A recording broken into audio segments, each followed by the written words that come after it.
Excellence, Monsieur James Jangadoukou, vous êtes ministre de la Ressource halieutique et des Pêches au Sud-Soudan. Que vous inspire ce film? Que vous inspire cette vision? Et comment vous positionnerez-vous par rapport à cette vision?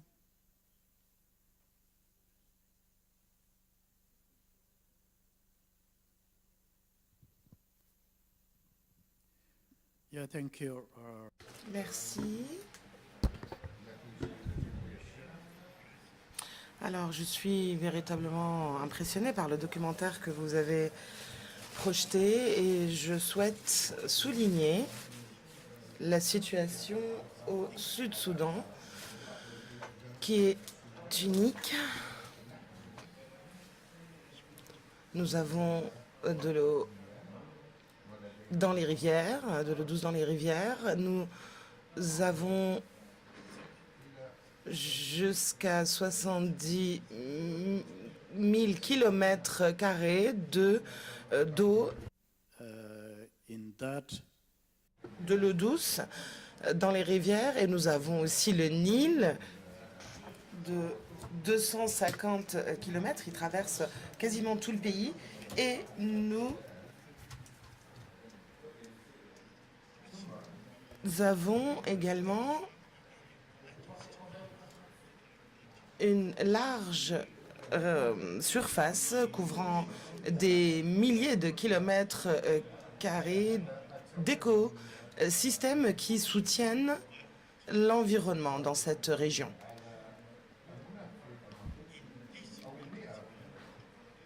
Alors nous avons également près de centaines d'espèces de poissons, parmi lesquelles nous avons le tilapia et nous avons le poisson du Nil.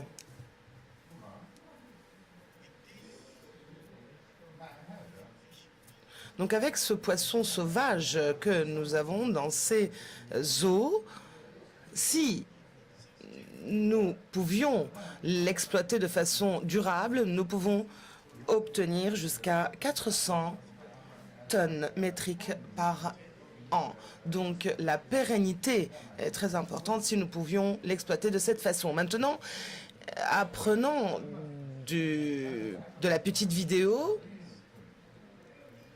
la question principale, c'est comment protéger ces ressources, comment l'exploiter de manière durable et soutenable au vu de la situation mondiale qui affecte notre environnement. Nous, en tant que gouvernement, nous sommes arrivés à des mesures où nous avons mis en place, nous avons élaboré des lois, des politiques et des réglementations également, dont l'objectif est que ces ressources soient exploitées pour répondre les besoins des populations en nutrition, notamment les jeunes et les enfants et les jeunes adultes. Alors, en faisant cela, nous avons investi nos espoirs. J'insiste sur ce mot, nos espoirs. Nous n'avons pas encore les ressources, mais nous devons élargir l'aquaculture. Nous avons un bon environnement tout à fait favorable pour le développement de l'aquaculture. Et nous avons également ouvert nos portes aux investissements étrangers, notamment la pêche dans le Nil et dans d'autres eaux également. Et notre objectif est d'avancer pour que notre environnement puisse soutenir cet objectif. Alors, les ressources dont je parle sont à ce jour sous-exploitées. Pourquoi? Parce que nous comptons encore sur les moyens traditionnels de pêche dans mon pays. Donc nous n'avons pas encore amélioré la technologie dans l'industrie halieutique et de pêche et dans la pêche elle-même. Et ensuite, les procédés, la conservation et le stockage. Et en fait, même dans la partie marketing et commercialisation, nous sommes encore traditionnels.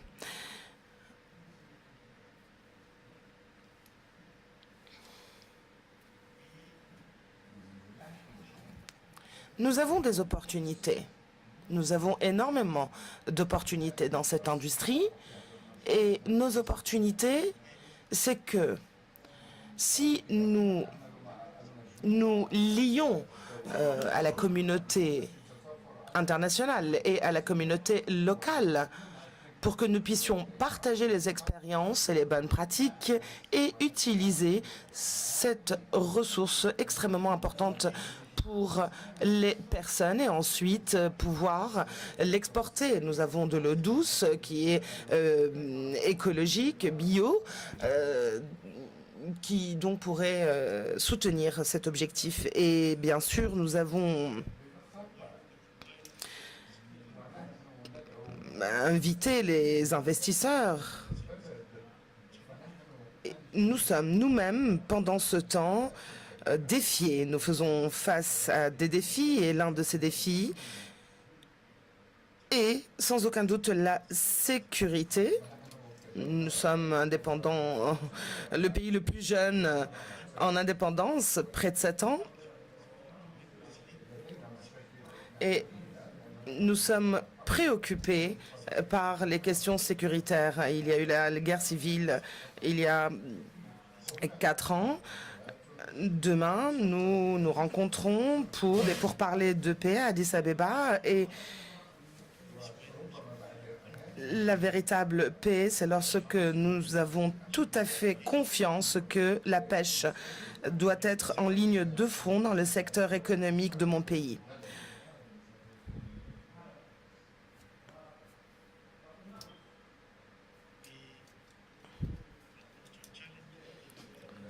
Nous sommes également défiés dans la partie financière. Le financement nécessite un soutien de la communauté internationale. Nous comptons sur le pétrole, notre économie compte sur le pétrole, nous sommes frappés par l'inflation et si nous voulons exploiter proprement ces ressources, nous avons besoin d'une intervention externe des pays qui ont déjà fait l'expérience et les institutions financières comme la Banque mondiale et autres institutions de financement internationales. Et nous manquons cruellement d'infrastructures dans l'industrie de pêche qui n'est pas encore développée. Même les bateaux de pêche sont traditionnels, ne sont pas développés. Et donc là, nous avons besoin d'un véritable soutien en matière de développement.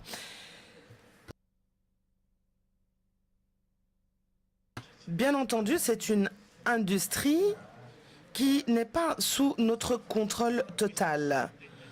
Et nous faisons face aussi aux dangers des changements climatiques qui sont également connus et vécus sur le niveau de la planète et qui impactent l'eau et qui impactent la production de la pêche. Donc il s'agit d'atténuer cette situation de manière internationale. Nous seuls, nous ne pouvons pas travailler seuls et résoudre ces problématiques seuls. Nous avons besoin de soutien. Donc avec ce contexte, peut-être que mon message devant cette assemblée, à ce forum et à toutes les personnes et le peuple du Maroc. Alors tout d'abord, j'apprécie infiniment d'avoir été invité pour partager avec vous notre expérience, notre vécu. Et j'assure ici que les opportunités d'investissement existent. En même temps, les personnes ont besoin de votre soutien. C'est la deuxième fois que j'assiste au forum de Crans-Montana et où nous défendons, nous effectuons ce plaidoyer que vous nous autorisez à faire en nous invitant et je veux remercier une nouvelle fois le Maroc en nom de Sa Majesté le Roi qui a visité mon pays l'année dernière où nous avons beaucoup partagé et il a assuré qu'il nous aiderait dans beaucoup de projets de développement et je suis persuadée que la pêche en fera partie. Et donc je réitère mon engagement avec vous ici dans le cadre de ce programme qui est soutenu par le Maroc, et nous espérons apprendre et pouvoir transmettre le message de mon pays au monde. Merci. Merci beaucoup, Excellence. Je rebondis sur une phrase que vous venez de prononcer. Effectivement, la responsabilité du changement climatique est globale. En revanche, la responsabilité des habitats et des écosystèmes locaux et de l'ordre est une décision nationale. Est-ce que le Sud-Soudan a des projets en ce qui concerne les aires marines protégées ou toute autre initiative qui irait en faveur de la protection des habitats naturels de manière à promouvoir la ressource biologique et un renouvellement naturel des stocks halieutiques, puisque on a vu dans le film l'importance des habitats. Et aujourd'hui, les simples quotas ne suffisent plus pour garantir une pêche durable. Il faut également se poser la question de comment favoriser la dynamique biologique de la ressource halieutique en prenant un très grand soin des habitats naturels de manière à ce que la résilience des écosystèmes puisse permettre de continuer à fournir cette ressource halieutique. Est-ce que vous avez des projets en matière de protection et de conservation des écosystèmes ?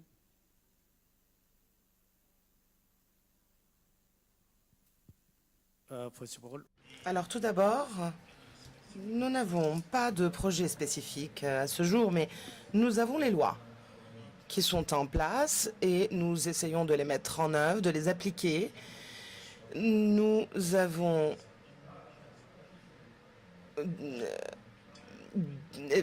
il est énoncé dans ces lois que toute la partie côtière ne doit pas être touchée pour réduire les sédimentations tout au long des rivières. C'est une loi que nous sommes en train d'appliquer aujourd'hui. Toute activité tout au long de la rivière devra être arrêtée et nous l'observons de près. L'UNESCO nous soutient dans cette action en déclarant que cette surface, cette zone qui est la plus large au monde, sera un patrimoine mondial.